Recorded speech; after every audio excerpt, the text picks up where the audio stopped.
Most of the cases में patient को पता ही बहुत लेट चलता है कि उसको सोरासिस हो रहा है। आप सोरासिस को फंगल समझ के ट्रीटमेंट नहीं दे सकते या फिर एक्जिमा समझ के आप ट्रीटमेंट नहीं दे सकते, तीनों ही बीमारी अलग अलग है।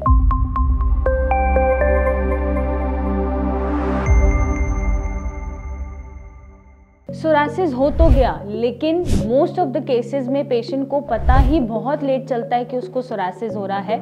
या तो वो फंगल समझ के उसका ट्रीटमेंट लेते रहते हैं या फिर एक्जिमा समझ के उनका ट्रीटमेंट चलाया जाता है। आज हम डिस्कस करेंगे कि आपको कैसे पहचानना है कि आपको सोरासिस हो रहा है या नहीं, और आपको उससे निजात कैसे पानी है, और इसके क्या क्या सिम्टम्स हो सकते हैं और वो कैसे सॉल्व होंगे, और आपको उन सिम्टम्स से कैसे छुट्टी मिलेगी, इस बारे में हम बात करेंगे। नमस्कार, मैं मेघा चतुर्वेदी आपका स्वागत करती हूँ चैनल पे।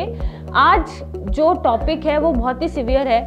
सीवियर क्या है या सीरियस कह सकते हो आप। द रीजन बीइंग, क्योंकि जब पेशेंट मेरे पास आता है वो 4 साल 5 साल एंटी फंगल ट्रीटमेंट लेके आ रहा होता है और एंटी फंगल मेडिसिन वो इतनी खा चुका होता है जिसकी वजह से सोरासिस तो ऑब्वियसली ठीक नहीं होगा, बढ़ता ही रहेगा, उसका लिवर किडनी भी खराब होना शुरू हो जाता है। तो सिम्टम्स क्या क्या हैं, क्योंकि ऑब्वियसली जब हमें पैचेस शुरू होते हैं तो हमें नहीं पता चलता क्या हो रहा है। हम एलर्जी समझ के अपने आसपास के क्लिनिक पे चले जाते हैं और वहाँ पर हमें स्टेरॉइडल इंजेक्शंस या एंटी फंगल ट्रीटमेंट या एंटी हिस्टामिनिक टैबलेट्स खिलाई जाती हैं इन्हें कंट्रोल करने के लिए। ऑब्वियसली उनके पास वही दवाइयाँ हैं इसलिए वो यही खिलाते हैं। गलत नहीं है, बट डायग्नोसिस करेक्ट हो सकते हैं। आप सोरासिस को फंगल समझ के ट्रीटमेंट नहीं दे सकते या फिर एक्जिमा समझ के आप ट्रीटमेंट नहीं दे सकते, तीनों ही बीमारी अलग अलग है।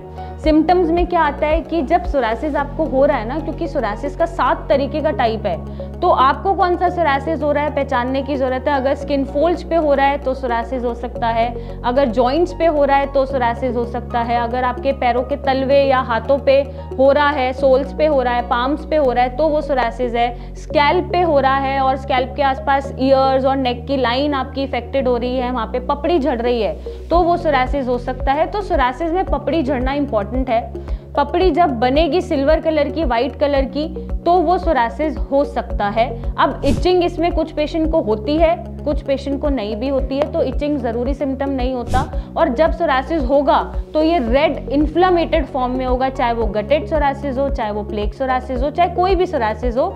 जब भी सोरासिस होना शुरू होगा उस एरिया के आसपास थोड़ी सी सूजन मिलेगी, पैचेस में दर्द मिलेगा, इन्फ्लेमेशन मिलेगी और रेडनेस मिलेगी, और इन सिम्टम्स के चलते आप पहचान सकते हैं कि ये सोरासिस है।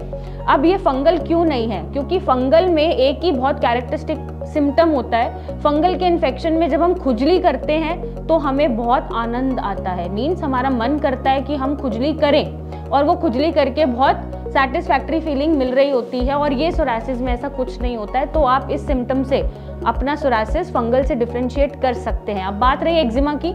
एक्जिमा में कोई भी फ्लेकिंग नहीं होती, कोई भी सिल्वर कलर की लाइनिंग, व्हाइट कलर की पपड़ी नहीं झड़ेगी, रेडनेस नहीं होगी, ब्लैकनेस ज़्यादा मिलेगी, और इस तरह का आपको डिफरेंशिएशन मिल सकता है। तो अभी कोई भी आप इलाज ले रहे हैं तो मेक श्योर करें कि आपकी बीमारी का डायग्नोसिस सही बना हुआ है या नहीं, और ट्रीटमेंट उसके हिसाब से जा रहा है या नहीं।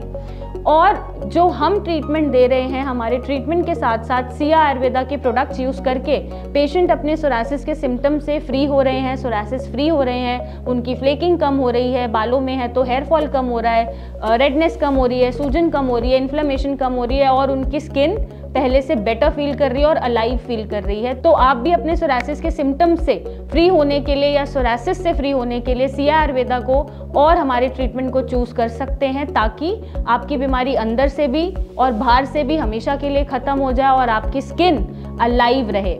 और चीज़ें जानने के लिए आप हमें कमेंट करें या मेरी टीम से जुड़ें, या जो फॉर्म हम देते हैं डिस्क्रिप्शन बॉक्स में उन क्वेश्चंस के आंसर्स देके आपको आपकी क्वेरीज के आंसर्स मिलेंगे और आपको शायद एक सही सोल्यूशन मिलेगा। Till then take care and have the right diagnosis done. Thank you.